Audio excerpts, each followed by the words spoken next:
Hello അമ്മേ, ഇന്നിന് എന്തുവാടി പ്രശ്നം നിന്റെ? നിനക്ക് എന്തോ ഇതേ ഉള്ളല്ലോ ജോലി. എനിക്ക് വയ്യാമ്മ അങ്ങനെ ഇവിടെ ജീവിക്കാനായിട്ട്.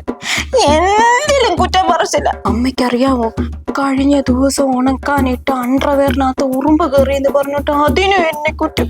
തുണി നനച്ചിട്ടാ കുറ്റം, തുണി നനച്ചിട്ടില്ലേ കുറ്റം, ഫുഡ് കഴിക്കുന്നതിൽ കുറ്റം, ആ പാത്രം കഴുകിയില്ലേ കുറ്റം, എല്ലാത്തിനും കുറ്റവാ. ഇങ്ങനായ ഞാൻ അങ്ങനെ പോലെ കൊലക്ക് കൊടുക്കും. അത്രയ്ക്ക് വയ്യാത്തോണ്ട.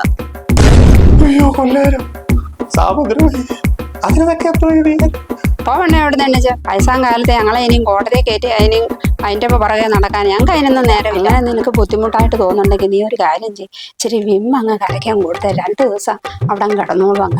അങ്ങനെയൊക്കെ ചെയ്യാവോ? ചേച്ചി പോ, എനിക്ക് വേറെ പണിയുണ്ട്. എനിക്കിവിടെ ഉച്ചയ്ക്കൊന്നും ആയില്ല. ഞാൻ വല്ല കറി വല്ലതും ഉണ്ടാക്കട്ടെ. ശരി എന്നാല്. അയ്യോ, തളയം വെച്ചിട്ട് പോയി. എന്റെ കാര്യം ആരും കേൾക്കാറില്ല. ഇനി എങ്ങനെ കേറുന്നതിനകത്ത് ഇവളെ ഇനി സൂക്ഷിക്കണം. ഇവളിനി വല്ല തിരിഞ്ഞതിനകത്ത് വല്ല തലക്ക് തരുമോ? കേറാനും വയ്യല്ല.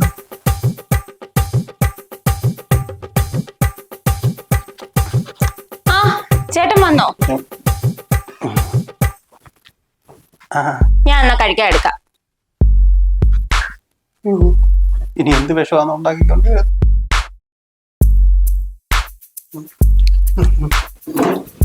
കൊറേ ഉണ്ടല്ലോ കറികള്. കഴിക്ക്. ചേട്ടന് ഇഷ്ടപ്പെട്ട മീൻകറി ഞാൻ വെച്ചിട്ടുണ്ട്. എന്തിനാ കൈ വരയ്ക്കുന്നത്? ഇല്ല അത് കഴി. നീ കഴിക്കേ. വേണ്ട, ഞാൻ പിന്നെ കഴിച്ചോളാം. കഴിക്കേ, കുറച്ച് മതി. മാറി ചിന്തിക്കും. മീനോടെ കഴിക്കേ. പറയാൻ പറ്റത്തില്ല വെച്ചാൽ ഇതോടെ കുട്ടിയും കഴിച്ചേ.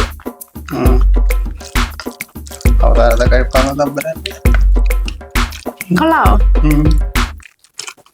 നല്ല ടേസ്റ്റ് ഉണ്ട്.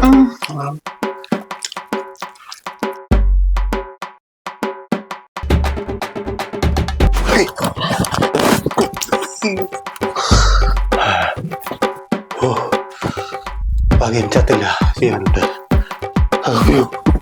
എന്റെ ഉറക്കം കളഞ്ഞിട്ട് കിടന്ന് ഉറങ്ങാൻ നോക്ക് പിശാച്. അയ്യോ.